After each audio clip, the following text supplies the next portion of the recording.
नमस्कार। जय तंत्र मंत्र केंद्र में मैं आप सबका हार्दिक स्वागत एवं अभिनंदन करता हूं। मेरे प्रिय भाई बहनों, यूट्यूब पर पहली बार आज मैं आपको बताने जा रहा हूं मनसा योगिनी की साधना। मनसा माता जो हैं उन्हीं की मनसा योगिनी शक्ति हैं और मनसा योगिनी की साधना आपने कभी नहीं सुनी होगी, जिसके लिए आपको हमारा वीडियो अंत तक देखना पड़ेगा। यदि आपने हमारा चैनल अभी तक सब्सक्राइब नहीं किया है तो लाल वाली बटन दबाओ और घंटी बजा दो। कोई शुल्क एवं चार्ज नहीं कटेगा। आप हमारे वीडियो को फेसबुक पर, व्हाट्सएप पर, ट्विटर अकाउंट के माध्यम से और इंस्टाग्राम पर अधिक से अधिक शेयर करें। लाइक और कमेंट करना भी आपका धर्म है। दुनिया में जिसका कोई नहीं, मैं उसका हूँ। यदि आपको अपनों ने धोखा दिया है अथवा आपको परायों ने धोखा दिया है तो आप एक बार मुझे अवश्य आजमाएं। हमारा मोबाइल नंबर है 9305 63 71 73। बात करने का टाइम भारतीय टाइम के अनुसार दिन में दोपहर 12 बजे से 2 बजे के बीच का है। यदि आप सच्चा पवित्र निस्वार्थ दिव्य प्रेम देना चाहते हैं अथवा सच्चा पवित्र निस्वार्थ दिव्य प्रेम पाना चाहते हैं तो आपका स्थान मेरे लिए मेरे प्राणों से भी करोड़ों गुना ऊपर है। मैं राष्ट्रीय अध्यक्ष कृष्ण दल एवं महामंडलेश्वर आप सबसे निवेदन करता हूं, यदि आप मानवतावादी हैं अथवा आप सनातनी हैं तो मुझसे जरूर जुड़ें। यदि आप में योग्यता हुई तो मैं आपको पदाधिकारी भी बनाऊंगा अपने संगठन कृष्णा दल में। ये कृष्णा दल हमारा आपका सबका एक परिवार है। आप देश विदेश में विश्व के किसी भी कोने में रहते हैं, किसी भी जाति धर्म से कोई दिक्कत नहीं, आप हमारे दिए ज्ञान से भरपूर लाभ उठा सकते हैं। और यदि आप किसी भी समस्या से परेशान हैं, अगर आप खुदकशी करना चाहते हैं, आत्मघात करना चाहते हैं तो आत्मघात मत करिए। मनुष्य शरीर बहुत अनमोल है। आत्मघात करने से पहले एक बार हमसे कॉल जरूर कर लेना। ये मेरा आपसे हाथ जोड़ के निवेदन है। और मेरा मोबाइल नंबर वही है 9305 63 71 73। मेरे प्रिय भाई बहनों, मैं आपको मनसा योगिनी की साधना बताऊंगा। उससे पहले मैं आपको कुछ जरूरी बातें बता दूं। मुझे पता चला है और ये पता चला मुझे 6 मार्च 2025 सुदर्शन जनमत में द्वारिका नाथ यानी द्वारिका नाथ, जहाँ द्वारिका नगरी है, द्वारिका नाथ का मंदिर है, वहीं द्वारिका नगरी में देवभूमि द्वारिका में गुजरात में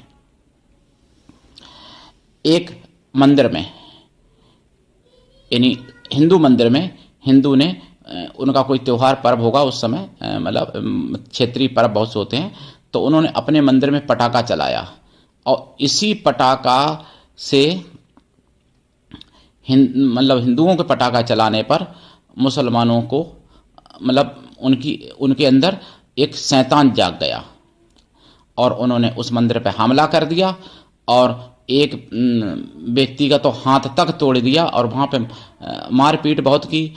मंदिर में भी क्षति पहुंचाई, मूर्तियों में भी क्षति पहुंची। ऐसा मुझे पता चला सुदर्शन चैनल पर। देवी देवताओं के लिए, भगवान के लिए बहुत अपशब्द प्रयोग करे इन जिहादी सुअरों ने। जो मेरे भगवान के लिए अपशब्द प्रयोग करेगा तो मैं उसको जिहादी सुअर नहीं और क्या बोलूं।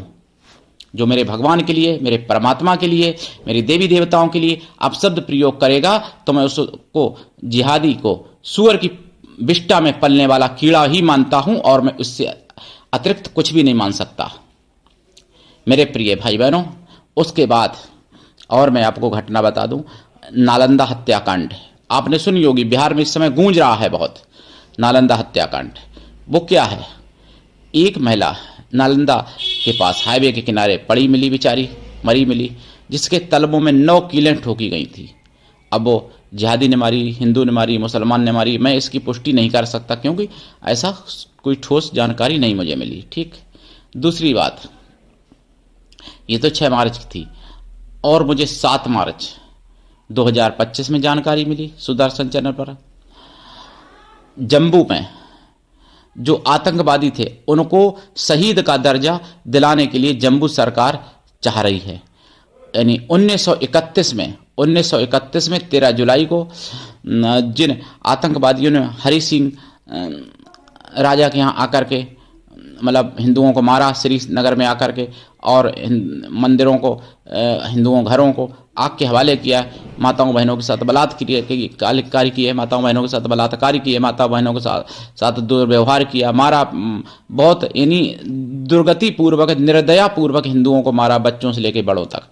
और उनके ऊपर जब गोली चलाई हरि सिंह राजा की पुलिस ने, तो जो मरने वाले आतंकवादी जिहादी सुअर थे उनको वो शहीद का दर्जा दिलाना चाहती है जम्मू सरकार, ध्यान रखना। तो वे वही लोग हैं जो बुरारवानी का, अफजल का समर्थन करते हैं और भारत के विरोध में नारे लगाते हैं, भारत के विरुद्ध षड्यंत्र रचते हैं, हिंदुओं के विरुद्ध षड्यंत्र रचते हैं। तो मेरे प्रिय भाई बहनों, ऐसे लोगों से भी आपको सावधान रहना चाहिए। और पाकिस्तान के वर्तमान प्रधानमंत्री ने कहा है अपनी जनता से कि मैं भारत को पीछे छोड़ दूंगा विकास में, जिनकी औकात नहीं एक भारत की चप्पल बराबर, यानी भारतीय लोग जो हैं उनकी चप्पलों के बराबर भी पाकिस्तान की औकात नहीं है, तो भारत को विकास में पीछे छोड़ने की बात करते हैं। ये समझ लीजिए इनकी घटिया मानसिकता देखो, यानी भारतीयों के जूता चप्पलों के बराबर भी औकात नहीं है पाकिस्तान वालों की, ऐसे समझ लो आप।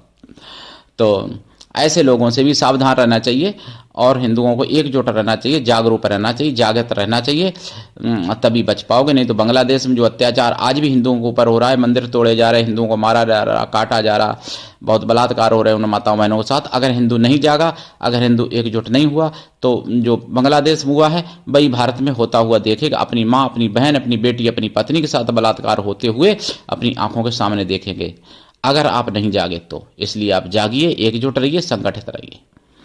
और अब मैं आपको बता दूं मनसा योगिनी की साधना। ये मनसा योगिनी माता हैं, ये सारी मनसाएं पूर्ण कर सकती हैं, सारे मनोरथ सिद्ध कर सकती हैं और इनसे नाग भय समाप्त हो जाता है। और मनसा देवी ऐसे साधक पर बहुत जल्दी प्रसन्न होती हैं। जो मनसा योगिनी के साधक होता है उस पर मनसा माता भी कृपा करती हैं, क्योंकि मनसा योगिनी मनसा देवी की एक सहायिका शक्ति हैं।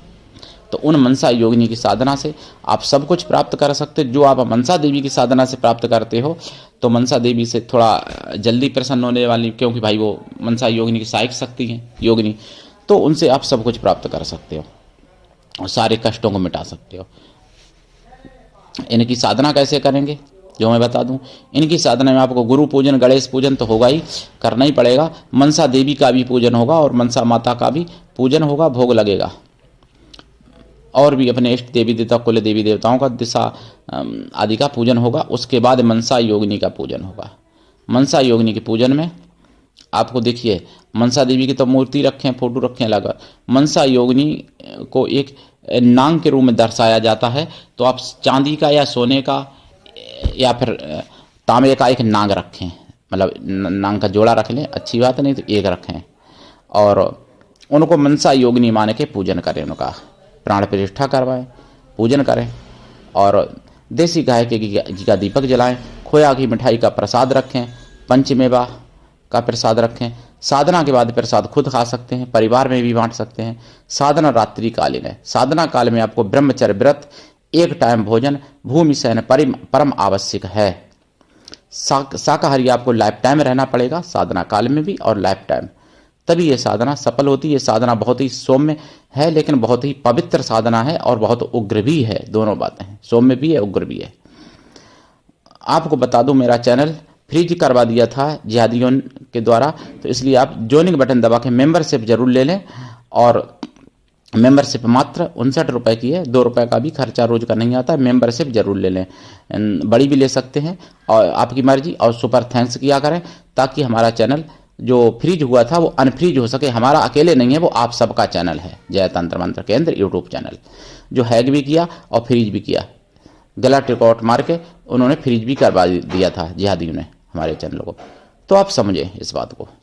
और अब मैं आपको बता दूं साधना का जो जप करेंगे, जाप का दशांश हवन करें, हमद का दशांश तर्पण करें, तर्पण का दशांश मार्जन करें, मार्जन का दशांश पवित्र ब्राह्मण पतिव्रता स्वासिनी स्त्रियों को भोजन करा दें या पवित्र कन्याओं को भोजन करा दें। कन्या या स्त्रियां किसी भी जाति वर्ग की हो सकती हैं लेकिन भोजन कराने के लिए, लेकिन वो मन से तन से पवित्र हों एवं शुद्ध शाकाहारी हों। अगर ऐसा संभव ना हो तो उतनी गौ माताओं को भोजन करा दें और नांगन को जहाँ का अगर कहीं संभव हो तो दूध जरूर पिला दें।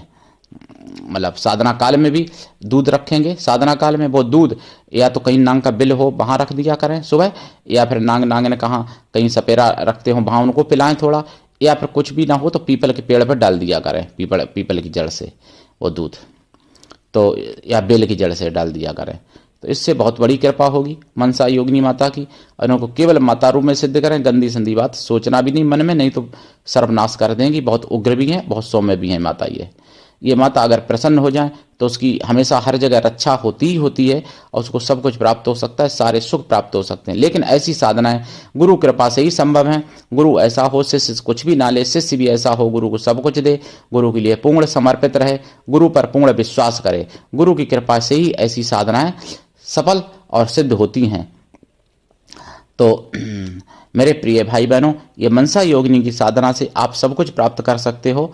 और इनके कई एक मंत्र हैं। इनके जप में आपको लाल आसन, दिशा उत्तर या पूरब, और रुद्राक्ष की माला या लाल चंदन की माला से आपको जाप करना पड़ेगा। इस साधना में आपको फूल जो है अपने हाथ के तोड़े हुए ताजे हों वो चढ़ा दें, या फूल ना मिले तो कोई बात नहीं, गंदा अक्षत ही चढ़ाया करें और आप साधना करें, जरूर लाभ होगा, 100% लाभ होगा। और माता प्रकट होंगी, वचन भी देती हैं। कई मंत्र इनके हैं जो आप हमसे ले सकते हैं, दीक्षा में निःशुल्क देता हूं। आज के लिए इतना ही, धन्यवाद। जय श्री राम।